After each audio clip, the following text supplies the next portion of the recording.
Campbell, these T20 thrillers are no good to watch from the media box. How can you reflect on another unbelievable thriller win? I reflect on it, I guess, firstly as a spectator and think what a game of cricket that was. And then as a coach, I think I look at it and go, well, probably didn't have any right to win that in the end. But overall, just again shows that this team is learning how to play the game. I thought we constructed our innings really nicely, and I actually thought we were a little bit over the past score. But again, we made some mistakes in our bowling department, but you know, they were 100 after 10 overs. You're probably gone by then, but what I love about this group of players, they never put the white flag up. Nathan Souter didn't start so well, but then two unbelievable pieces of fielding.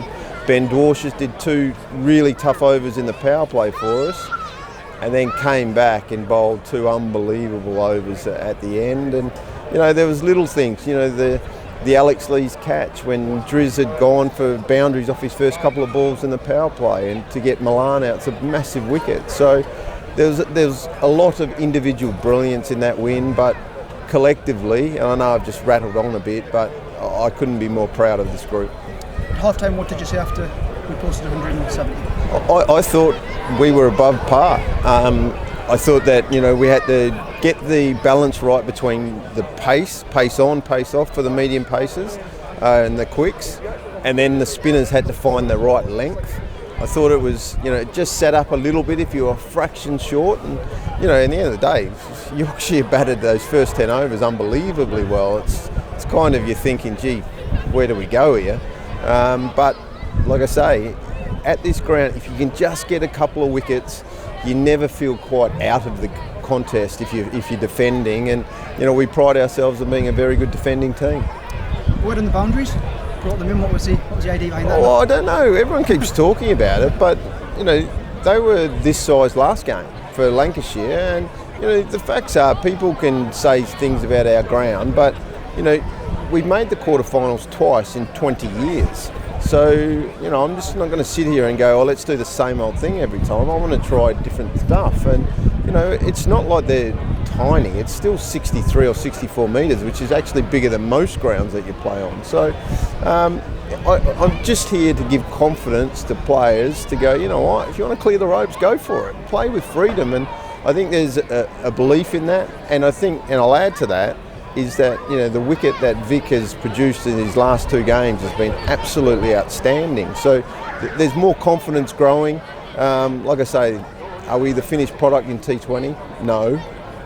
But could we get a lot better? You add Ackerman, AT, Potts, Colgan didn't play. Suddenly this team gets pretty crowded and pretty cool.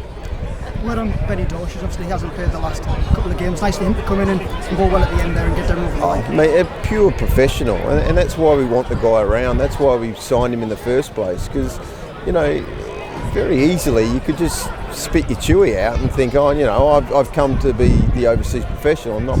Why aren't I playing?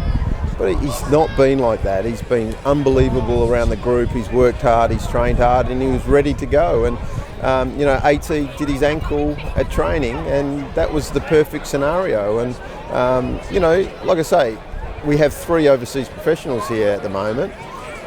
We might mix and match to whatever course we need for that given day, and we've never had that in the past. So I just think it's exciting for Durham cricket.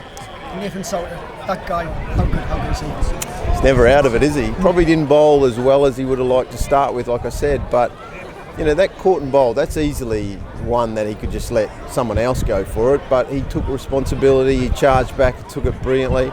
But the run out, like, most guys would have probably backed away from the catch, but he was gung-ho trying to catch that ball, and then saw that he couldn't, just kept going, hits the stumps, gets their player who, let's be honest, Ferreira can win that game. You know, his six hitting is well known. But they're the moments that we'll look back on and go, gee, that was pretty cool. Halfway now in the Blast campaign, 4 wins, 5th in the table. How would you assess where we are so far in the halfway stage? I think we're in a spot where we can attack, and you know, our destiny really is in our own hands if we keep winning. And you know, a quarter final is something that we've been chasing. You know, last year we started well but fell away, and to be honest, we knew that we were in trouble because of, we had some horrendous injuries and things to our bowling staff. Putting one together was bloody tough, and the guys did manfully and did a really good job trying, but we fell short.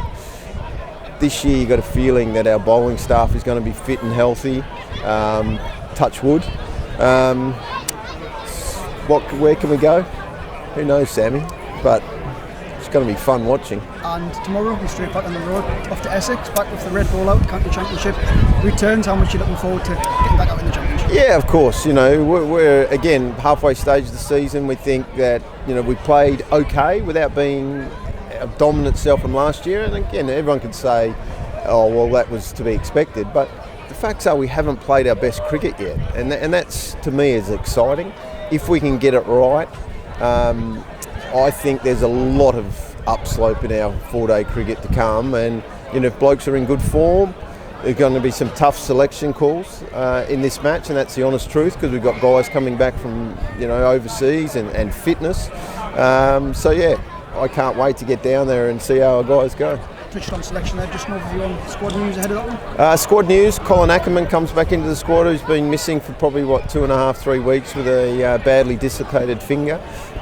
He looks like he's fit and healthy. Michael Jones and Buster Later will come into that squad as well, so we'll take 13 down there. And again, might be a few changes on the offer. Obviously, unfortunately, Ben Stokes won't be with us. He's being managed, but we'll play against Worcester, which is really exciting for us. But yeah, I think our 11 on paper is going to be very strong, and we're ready to go.